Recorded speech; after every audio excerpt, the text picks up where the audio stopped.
రోజు నేను అసెంబ్లీకి వస్తూ ఉంటే పొద్దున్నే నా సిద్దిపేటలో ఒక డాక్టర్ జగత్ Kumar Reddy retired JD veterinary పొద్దున్నే నా దగ్గరికి వచ్చి అన్నా కొద్దిగా అసెంబ్లీలో మాట్లాడు, నేను అక్టోబర్ 2024లో రిటైర్ అయినా, ఇంతవరకు ₹1 రాలేదు, హైకోర్టుకు పోయి ఆర్డర్ తెచ్చుకున్నా అయినా రాలేదు, హైకోర్టులో కంటెంప్ట్ వేసినా, కంటెంప్ట్ వేస్తే కూడా వాయిదాలు అడుగుతూ ప్రభుత్వం మమ్మల్ని ఇబ్బందులు పెడతా ఉంది, మా రిటైర్డ్ ఉద్యోగుల పెన్షన్ బెనిఫిట్లు ఇప్పించండి, చావు బతుకుల్లో ఉన్నటువంటి మమ్మల్ని కాపాడండి, 30-35 ఏళ్ళు ప్రభుత్వానికి సేవ చేసినటువంటి రిటైర్డ్ ఉద్యోగులను ఈ రకంగా వేధించడం ప్రభుత్వానికి తగదు, దయచేసి ప్రభుత్వం దృష్టికి తీసుకుపోండి అని చెప్పి పొద్దున్నే నా ఇంటికి 7 గంటలకే వచ్చి కూర్చున్నాడు సార్.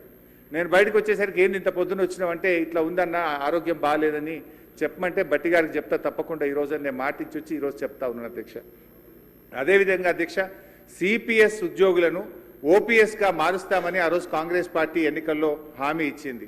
మరి ఎప్పటిలోగా ఓల్డ్ పెన్షన్ స్కీమ్ అమలు చేస్తారు?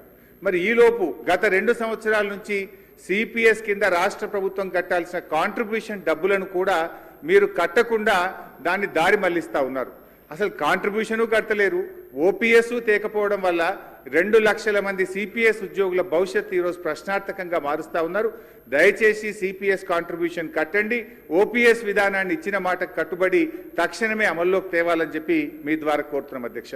అదేవిధంగా పోలీస్ డిపార్ట్మెంట్లో కూడా అధ్యక్ష సరెండర్ లీవులు 5 సరెండర్ లీవులు పెండింగ్లో ఉన్నాయి. టీఏలు రావట్లేదు, డిఏలు రావట్లేదు, స్టేషన్ అలవెన్స్ రావట్లేదు. మొన్న ఒక జూబ్లీ హిల్స్ ఎలక్షన్ ఉంటే యూసఫ్ గూడ బటాలియన్ మాత్రం సరెండర్ లీవులు టీఏ డిఏలు ఇచ్చిండ్రు.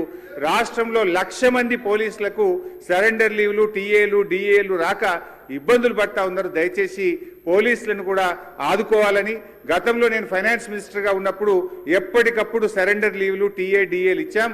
ఈ ప్రభుత్వం వచ్చిన 2 సంవత్సరాల నుంచి పెండింగ్లో ఉన్నాయి కనుక వాటిని విడుదల చేయండి. ఇలా పోలీసులు కూడా తీవ్రమైనటువంటి ఆవేదనలో ఉన్నారు. పోలీసులకు ఉండే ఆరోగ్య భద్రత స్కీమ్ కూడా బంద్ చేసిండ్రు, మీరు ₹1,00,000 పరిమితం చేసిండ్రు. పోలీస్ కానిస్టేబుల్ చాలా ఇబ్బంది పడతా ఉన్నారు. ఆరోగ్య భద్రతను పునరుద్ధరించండి, గతంలో మాదిరిగా కార్పొరేట్ వైద్యం పోలీసులకు అందించాలని చెప్పి కోరుతూ కాంగ్రెస్ పార్టీ ఎన్నికల మేనిఫెస్టోలో తక్షణమే మేము ఉద్యోగులకు పిఆర్సీ ఇస్తాము, పెండింగ్ డిఏలు ఇస్తాము, బకాయిలు ఇస్తాము, ఓపీఎస్ తెస్తామని మాట ఇచ్చి ఈరోజు కాంగ్రెస్ పార్టీ 2 ఏళ్లైనా అమలు చేయకుండా మోసం చేస్తూ ఉంది. జరిగిన అన్యాయం ఇప్పటికే చాలా జరిగింది. తక్షణమే ఇప్పటికైనా ఉద్యోగులకు, రిటైర్డ్ ఉద్యోగులకు, పోలీసులకు ఇచ్చిన హామీకి కట్టుబడి మేలు చేయండి అని చెప్పి మీ ద్వారా ఆర్థిక మంత్రి డిప్యూటీ సీఎం గారిని నేను కోరుతా ఉన్నా అధ్యక్ష. అధ్యక్ష, గౌరవ సీనియర్ శాసనసభ్యులు హరీష్ రావు గారు ప్రస్తావన చేసిన అంశాలన్నిటిని కూడా నోట్ చేసుకున్నాం అధ్యక్ష. కానీ సభ దృష్టికి కొన్ని విషయాలు ఈరోజు హరీష్ రావు గారు వారి పార్టీకి సంబంధించి ఉద్యోగస్తుల గురించి, వారి సంక్షేమం గురించి మాట్లాడుతున్నారంటే ఏ విధంగా ఉందంటే దయ్యాలు వేదాలు వలికినట్టు ఉంది అధ్యక్ష.